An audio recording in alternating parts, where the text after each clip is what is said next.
బడుగు బలహీన వర్గాల ఆశా జ్యోతి మహాత్మా జ్యోతిరావు పులే జయంతి వేడుకలు. సామాజిక విప్లవకారుడు, బడుగు బలహీన వర్గాల వెలుగు రేఖ మహాత్మా జ్యోతిరావు పులే జయంతి వేడుకలు తిరుపతి జిల్లా నాయుడుపేట పట్టణంలో ఆర్టీసీ బస్టాండ్ దగ్గర అత్యంత వైభవంగా జరిగాయి. సూళ్లూరుపేట శాసనసభ్యురాలు డాక్టర్ నెలవెల్ల విజయశ్రీ ముఖ్య అతిథిగా పాల్గొని జ్యోతిరావు పులే మరియు సావిత్రిబాయి పులే దంపతుల చిత్రపటాలకు పూలమాలలు వేసి భక్తి శ్రద్ధలతో నివాళులర్పించారు. అనంతరం ఎమ్మెల్యే మాట్లాడుతూ దేశంలో కుల వివక్షకు వ్యతిరేకంగా మహిళా విద్యాభివృద్ధి కోసం పూలే దంపతులు చేసిన పోరాటం చిరస్మరణీయమని కొనియాడారు. వారి ఆశయాలను స్ఫూర్తిగా తీసుకుని అణగారిన వర్గాల అభ్యున్నతికి ప్రతి ఒక్కరూ కృషి చేయాలని పిలుపునిచ్చారు. ఈ కార్యక్రమంలో టీడీపీ నాయకులు, జనసేన నాయకులు, టీడీపీ మహిళలు పాల్గొన్నారు. మనం సాధించగలమని నమ్మే వ్యక్తి జ్యోతిరావు పులే గారు.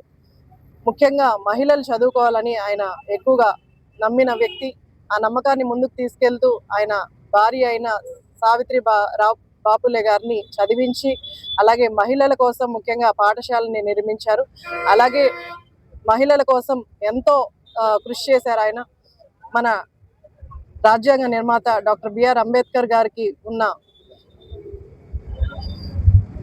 గురువుల్లో ఆయన కూడా ఒకళ్ళంటే ఆయన ఎంత కృషి చేశారో లేదా ఎంత జ్ఞానం కలిగిన వారో మనందరికీ కూడా తెలుసు. అలాగే మహిళల కోసం ఎక్కువగా ఆయన పాటుపడ్డారు. వాళ్ళు చదువుకోవాలి, ఇళ్లలోనే ఉంటూ జ్ఞానం లేకుండా ఉంటే మనకు జీవితాలు ముందుకు వెళ్ళవని ఆయన నమ్మి ఆయన భార్యను కూడా చదివించడం జరిగింది. అలాగే ఈరోజు మాలాంటి మహిళలు ఎంతో మంది చదువుకొని మంచి మంచి ఉద్యోగాలు చేస్తూ ఈ స్థాయిలో నిలబడ్డామంటే దానికి ఇలాంటి మహానుభావులు ఆ రోజు కృషి చేయడం వల్ల ఈరోజు మేమంతా కూడా ఇక్కడ నిలబడడం జరిగింది. అలాగే బాల్య వివాహాలు జరగకూడదని, వితంతువులకి అప్పట్లో శిరోధారణ కానీ ఇలాంటివి ఎన్నో అవమానాలు కానీ ఇలాంటివి కూడా జరిగేవి. అవన్నీ కూడా నివారించడానికి ఆయన ఎన్నో కృషి చేశారు. ఈరోజు మహిళలు మన అసెంబ్లీలో కూడా మహిళలు 21 మంది ఉన్నారు అంటే దానికి కారణం ఆ రోజు ఇలాంటి మహానుభావులు కృషే.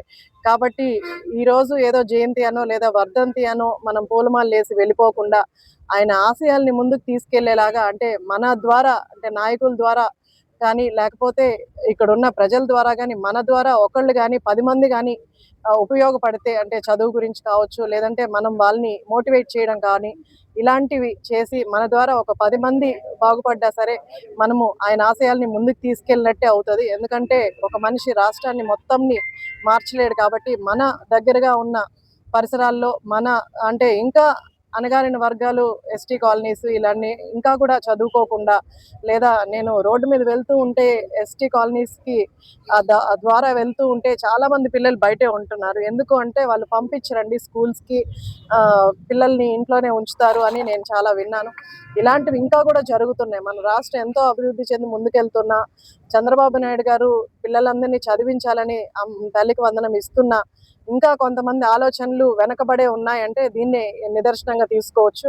కాబట్టి మీ పరిసరాల్లో అలాంటి పిల్లలు ఎవరైనా ఉంటే కూడా ఖచ్చితంగా స్కూల్కి వెళ్తే దాని ఉపయోగాలు కానీ వాళ్ళందరికీ ఎక్స్ప్లెయిన్ చేసి మన పిల్లల్ని పంపించగలిగితే రేపు మన భవిష్యత్తు బాగుంటుంది. పిల్లలందరూ చదువుకుంటేనే రేపు రాష్ట్రానికి అభివృద్ధి చెందేలాగా మనకు రాష్ట్రం ముందుకెళ్తుంది, ముఖ్యంగా మన ఆంధ్ర రాష్ట్రం. అలాగే ఇక్కడికి వచ్చిన నాయకులు చాలా మంది వచ్చారు, మీడియా మిత్రులు కూడా వచ్చారు. సో వాళ్ళందరి ద్వారా కూడా మనం అవేర్నెస్ క్రియేట్ చేసి అందరూ చదువుకోవాలి. లేకపోతే ఇంకా కూడా లేడీస్ మీద కొంత విపక్షత ఇంకా కూడా ఉంది, అంటే ఇంకా అవమానాలు ఎదుర్కొంటూనే ఉన్నారు మహిళలు. అలాంటివి లేకుండా మహిళలు కూడా పురుషులతో సమానమని ప్రతి ఒక్కరిలో ఇంకా చేంజ్ రాలేదు, కొంతవరకు వచ్చింది, ఇంకా కూడా చేంజ్ రావాల్సిన అవసరం ఉంది. సో మనము ఇలాంటి జయంతిలు, అంటే ఎంతో మంది మహనీయులు జయంతిలు, వర్ధంతులు మనం చేసుకుంటూనే ఉన్నాం. ఆ చేసుకునేటప్పుడు మనకి అవేర్నెస్ క్రియేట్ చేయడం కానీ, లేదా మనలో కొంత చేంజ్ వచ్చి మనం వాళ్ళ ఆశయాల్ని ముందుకు తీసుకెళ్లేలాగా మనందరం కూడా కృషి చేయాలి. అదొక బాధ్యత లాగా తీసుకోవాలని అందరినీ కోరుకుంటూ, అలాగే